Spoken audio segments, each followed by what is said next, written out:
राधे राधे श्री राधे राधे महाराज जी। महाराज जी, श्वासों के साथ नाम को कैसे जोड़ा जाता है? ये जो जबान का अग्रभाग है, ये ऊपर के जबड़े में लगाओ, जहां से दांतों का संयोग है, लगाओ पहले। ये स्थिति हो जाती है। अब नाक की अंदर की वायु के ठसक से बोलो राधा, जैसे हम तुम्हें सुना रहे। अब इसको धीमा कर दो।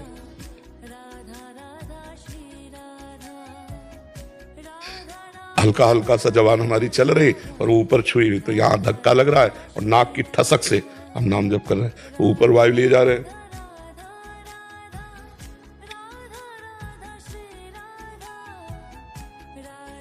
ये हम सिखाने के लिए कह रहे हैं, और जैसे अपने लोगों के हम कैसे भी रहें।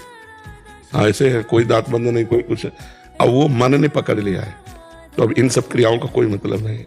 हम देख रहे हैं तो चल रहा है, बात कर रहे हैं तो हमारे दिमाग में चल रहा है, बैठे हैं तो चल रहा है, पढ़े हैं तो चल रहा है, क्योंकि मन ने पकड़ लिया। बहुत समय हो गया ना, बचपन से लेकर अभी तक, तो मन ने पकड़ लिया। प्रारंभ के लिए ये हमारी तो शुरुआत। हाँ, तो इसमें बोलना अच्छा नहीं लगेगा, मौन अच्छा लगेगा। देखो ऐसे ये जबान है ना, ऐसे। हाँ, तो पहली बात, आपको बोलना अच्छा नहीं लगेगा इसमें, क्योंकि जबान हटेगी तो मौन अच्छा लगेगा। और एक तार जहां आप चला पाए तो स्वाद आने लगेगा, फिर तो फिर नशा चढ़ने लगेगा, फिर ये मतलब नाम छूटता नहीं। पर ये अभ्यास, नाम चले चाहे चले, जबान वहीं रखो। और अगर ये जबान नीचे गई यहाँ, तो विषय चिंतन होने लगेगा, ऊपर गई तो भगवत चिंतन होने लगेगा। ये ऐसे। महाराज जी, ये नाम जब एकांत में तो बैठ के कर लेंगे, लेकिन जैसे मैं बैंक में जॉब करता हूँ, फिर चलते फिरते उठते बैठते, जैसे बैंक में हर समय थोड़ी बात कर रहे हैं। किसी से बात किया, किसी का कार्य, अब जब हम कार्यरत में बात नहीं कर रहे हैं और हम जबान ऊपर लग गई और 10 नाम लिया और उसको पैसे देते जा रहे हैं, जो भी कार्य, जो भी आपकी कार्य प्रणाली है, खाली बैठे हैं तब तो समय है ही। बहुत कम समय हम क्रियारत रहते हैं, अधिक समय हम खाली रहते हैं। नहीं, मतलब हम हाथों से क्रिया कर रहे हैं, केवल जबान हमको छुट्टी मिले, बात तो बहुत कम करनी होती है, तो उस समय हम एक एक रुपया गिन सकते हैं और एक भी नाम नहीं छूटेगा, उसके साथ नाम भी चलेगा। क्रिया, हमारे मन में इतनी सामर्थ्य है कि 2 काम एक साथ कर सकते हैं, कि हम आपको देख भी रहे हैं और नाम भी चला रहे हैं। 2 मंत्र एक साथ चला सकते हैं, कभी अभ्यास करना। 2 मंत्र एक साथ विपरीत, जैसे राधा और राम, तो हम राधा राधा बोलेंगे, लिखेंगे राम राम, दोनों एक साथ चलेंगे, दोनों में क्रम बना रहेगा। यदि राम राम लिखेंगे तो राधा राधा चलाएंगे, दोनों एक साथ चलेंगे। इतनी पावर शक्ति मन में है कि 2 कार्य एक साथ कर सकता है, एक साथ कर सकता, पर स्वाद आएगा एक में। फिर जब स्वाद आने लगेगा तो धनक जाओगे, एक में एकदम स्थित हो जाओगे। पर कर 2 काम सकते हैं, तो जब मन भागे तो इसे 2 में लगा दे।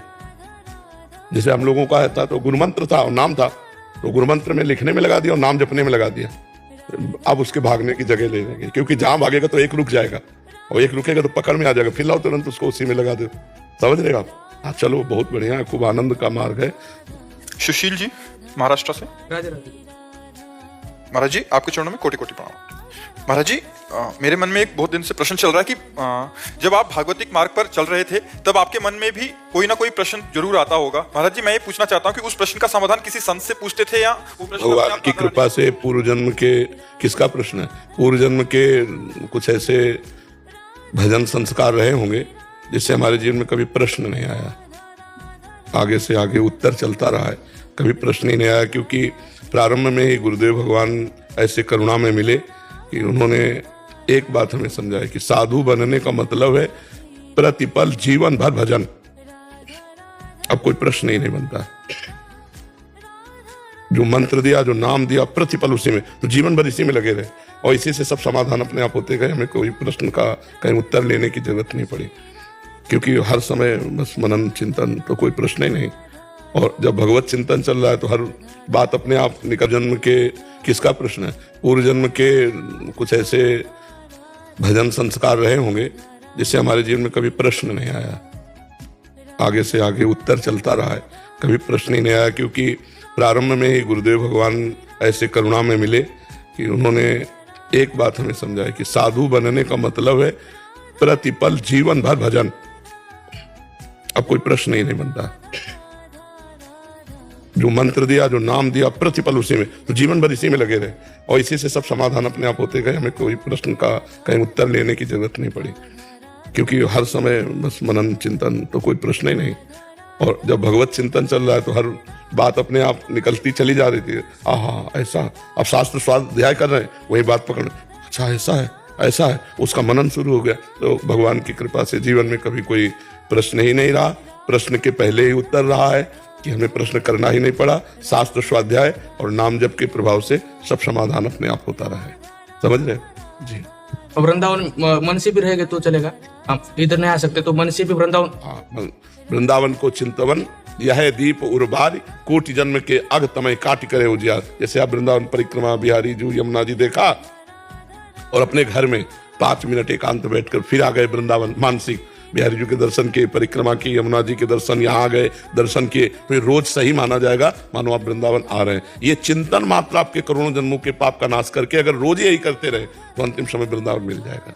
रवि सिंह जी हमारे माई श्यामा जी मुंबई से। महाराज जी आपके चरणों में कोटि कोटि प्रणाम। महाराज जी ये दास आपका शरणागत है। जैसे आपके श्रीमुख से कई बार सुना है कि गुरुदेव और श्री जी सब संभाल लेते हैं, गुरुदेव भगवान, दास को भी आपकी और श्री जी की कृपा से ये अनुभव हुआ। महाराज जी कह रहे हैं कि ये एक ऐसे इलाके में इनका एक्सीडेंट हो गया जिसमें मतलब आसपास दूर दूर तक कोई नहीं था। फिर आधे घंटे में कुछ ऐसे अपरिचय जन आए जो इनकी बहुत ऐसी मतलब सेवा किया कि ये मतलब विश्वास ही नहीं हुआ कि, और श्री जी पे इतना विश्वास हो गया कि मतलब कि ऐसी स्थिति में भी कोई कर सकता है अपनापन करके। और बिल्कुल भगवान संभालते। महाराज जी वो रात 8:30 बजे थी, परिंदा भी रात को 8:30 बजे कोई नहीं था। एक्सीडेंट इस तरीके से हुआ कि खाली पहली आवाज ये निकली, हाल अड़ली।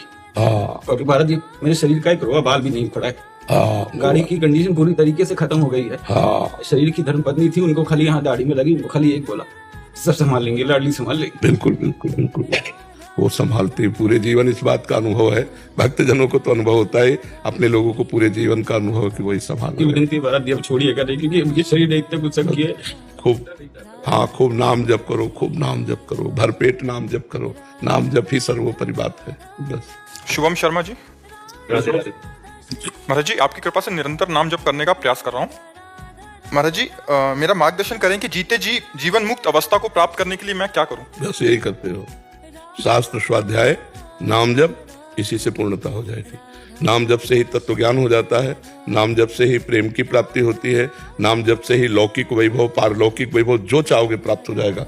देखो, जो बिल्कुल भक्ति विहीन और हिंसा वृत्ति रखने वाले, उनको जब नारद जी ने उपदेश किया कि आपको निष्पाप होने के लिए राम नाम जपना होगा, तो राम राम कहो, तो उनके मुख से उच्चारण नहीं हो पा रहा था, इतना पाप किया था। तो उन्होंने कहा मरा मरा, बोले हाँ यही रटो, तो मरा मरा मरा मरा, एक दो के बाद फिर राम राम आ जाता है ना। नाम के प्रभाव से भगवान की लीलाओं का सम्यक ज्ञान, भगवान के तत्व का सम्यक ज्ञान और भगवान से प्रेम, सब कुछ नाम से प्राप्त हो गया। अहो भाग्य है, धन का पात्र है जिसको ये लगन लग गई कि मैं निरंतर नाम जप करूंगा, नाम से भव संसार समुद्र से पार हो जाएगा। नानक नाम जहाज है, चढ़े से उतरे पार, नाम रूपी जहाज में चढ़ गया, बहुत समुद्र से पार हो गया। नाम ही परम ज्ञान है, नहीं नाम सदृशम ज्ञानम, नहीं नाम सदृशम तपः, नाम से बढ़कर कोई तपस्या नहीं, हर समय नाम जप करना।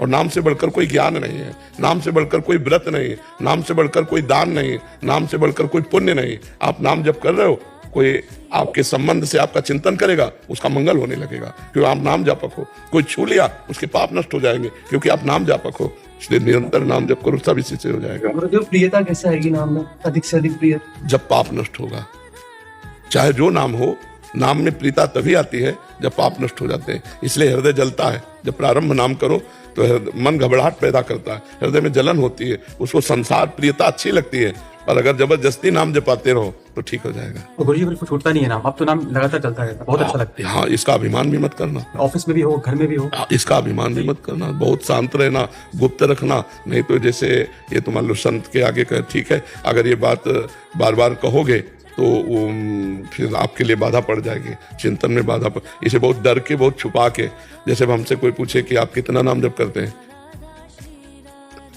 आप कितनी देर नाम जप करते हैं, इससे क्या होगा कि अपने को अहंकार नहीं आएगा। अपने लगे तो है ही है, अपने अहंकार नहीं आए। जैसे आपसे कोई पूछे आप नाम जप करते हो, कितना नाम जप करते हो, क्या नाम जप करेंगे हम संसारी आदमी, जो भगवान जपवा लेते हैं, मतलब ऐसे उड़ा दो कि उसमें कहीं अपनी बात पक्की न समझ में आने लगे, नहीं तो अभिमान आ जाएगा। जहाँ अभिमान आया तो फिर ये सब जो दैवी संपदा है ना, ये भागवतिक है, ये फिर गायब होने लगेगी, फिर आप पकड़ नहीं पाओगे। जैसे आप कहते हो ऑफिस में भी जपता हूँ, सब जगह बहुत बढ़िया है। जब मौका मिलता है गुरु जी, हाँ बिल्कुल बिल्कुल। और ये बात हम छुपाएं, इसको ओपन ना करें। आपकी फोटो मोबाइल में रखी हुई है, जपते रहते हैं। हाँ बढ़िया, ठीक। रोहित दुबे जी महाराष्ट्र से। महाराज जी, मैं आपके दिए गए मार्गदर्शन पर लगभग 1 साल से भगवत मार्ग पर चलने का भरसक प्रयत्न कर रहा हूँ, पर राधा राधा नाम जब भी करता हूँ मेरे जीवन के अभी खाली 3 आधार हैं: राधा नाम, आपके दिए गए भागवतिक आदेश और पवित्र आचरण। महाराज जी, मेरा प्रश्न है कि जितना फायदा नाम जप करने का होता है, उतना ही फायदा क्या नाम जप सुनने का भी होता है? हाँ, श्रवण कथन का एक ही फल होता है। अगर हम नाम सुन भी रहे हैं कीर्तन आदि के द्वारा, तो वही लाभ मिलेगा।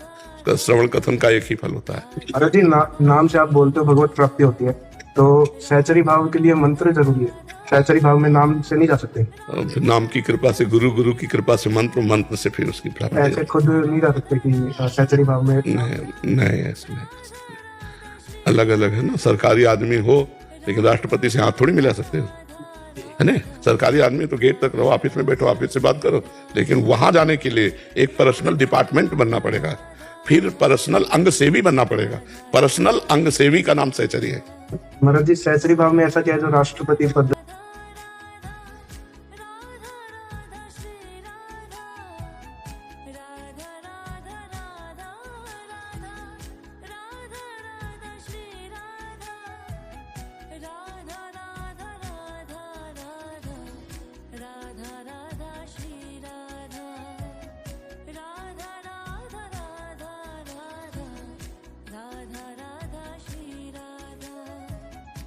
उसमें क्योंकि सबसे ऊंचाई पे है ना दास, शांत भाव, दास्य भाव, सख्य भाव, वात्सल्य भाव, कांता भाव, सहचरी भाव। अपने राष्ट्र का सबसे बड़ा है ना राष्ट्रपति, वो सबसे बड़ा हो, सबसे ऊंचाई है सहचरी भाव। अब वो ऐसे नहीं प्राप्त होती है। नाम से कल्याण हो जाएगा, नाम से भगवत प्राप्ति हो जाएगी, लेकिन श्री जी को स्नान कराना, श्री जी को भोग लगाना, श्री जी को श्रृंगार करना, ये सौभाग्य सहचरी, ये ऐसे नहीं प्राप्त होता। सहचरियों के द्वारा जो दिया हुआ मंत्र है और उपासना पद्धति है, तब उससे पक्का सहचरी भाव। हाँ पक्का पक्का। उसमें जब लगोगे तब है ना, ऐसे थोड़ी। अच्छा, जैसे मान लो आप दंड बैठक मारते हैं, 10-20 किलोमीटर दौड़ते हैं, तो आप आर्मी के जवान थोड़ी हो गए। उसके लिए आपको ट्रेनिंग लेनी पड़ेगी आर्मी की, और वो आपको पास कर दें, तब आप। ये थोड़ी कि दंड बैठक मान के जवान हो गए, बोले आर्मी के जैसा दिखाई देता है तो आर्मी थोड़ी हो गए तुम, नहीं हो गए। कमांडो थोड़ी बन जाओगे तुम, उसकी ट्रेनिंग होती है। अब एक होमगार्ड की ट्रेनिंग है, एक कमांडो की ट्रेनिंग है नहीं। तो अब कह दे कि हम तो सरकारी आदमी है, तो कमांडो जैसी कला थोड़ी आप में है। वो तो मिनट में पलक झपकते ही आदमी को गोली मार दे, और यहाँ संभालना पड़ेगा। अच्छा, अपने लोग जैसे हैं तो पूरे दिन भर लगे रहे तो कुछ नहीं कर पाए, क्योंकि पता ही नहीं, अभ्यास ही नहीं है।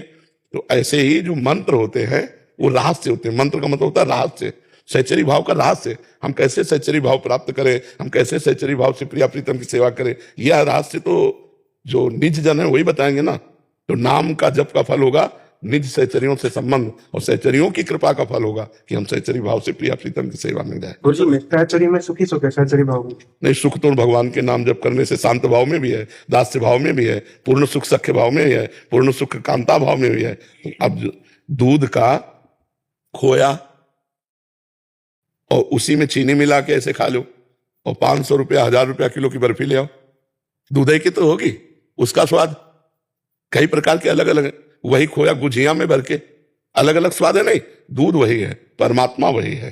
परमात्मा 10-20 नहीं है, उसका अलग अलग स्वाद है। शांत भाव में अलग स्वाद है, दास्य भाव में अलग स्वाद है, सखा भाव में अलग स्वाद है, वात्सल्य भाव में अलग स्वाद है, पति भाव में अलग स्वाद है, सहचरी भाव में अलग स्वाद है।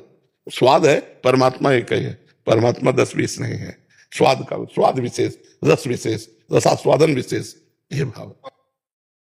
और परम सुख और परम आनंद तो भगवान के नाम जपने से ही है, दास भाव से ही है। ये तो उस आनंद की चरम विषय। अब जैसे दास है तो ऐसे मिलेगा भगवान से, स्वामी, वो ऐसे थोड़ी बात करता है। जो दास भाव में है वो तो ऐसे बात, स्वामी जो आज्ञा, ये हाँ प्रभु। और सखा कैसे मिलता है, गले में हाथ डाल, चल यार, वही भगवान है, लेकिन उनसे सखा भाव से उपासना की, चल यार खेलते हैं। अब वो आंख मिला के बात करेगा, तो भाव ही तो है ना। एक भाव की आंख नहीं मिला सकता, जय जय जय जय, दास है ना। और एक भाव है कि चल यार, अरे यार तू अपने को बहुत बड़ा समझता है क्या, 10-20 गैया तेरे पास ज्यादा होंगी, सखा जल ठाक कर, क्योंकि सखा भाव है, मतलब समान भाव है। तो भाव देखो कहां पहुंचा दिया, परमात्मा को डांट रहे हैं, परमात्मा से बात कर रहे हैं। परमात्मा भाव का बड़ा विचित्र खेल है। सहचरी भाव में इतना आनंद होता है कि हमेशा के लिए उधर ही लुप्त हो जाते हैं। बस लुप्त हो जाते हैं, बिल्कुल। पहले नाम जप करो और आगे धीरे। पवन शर्मा जी करनाल से।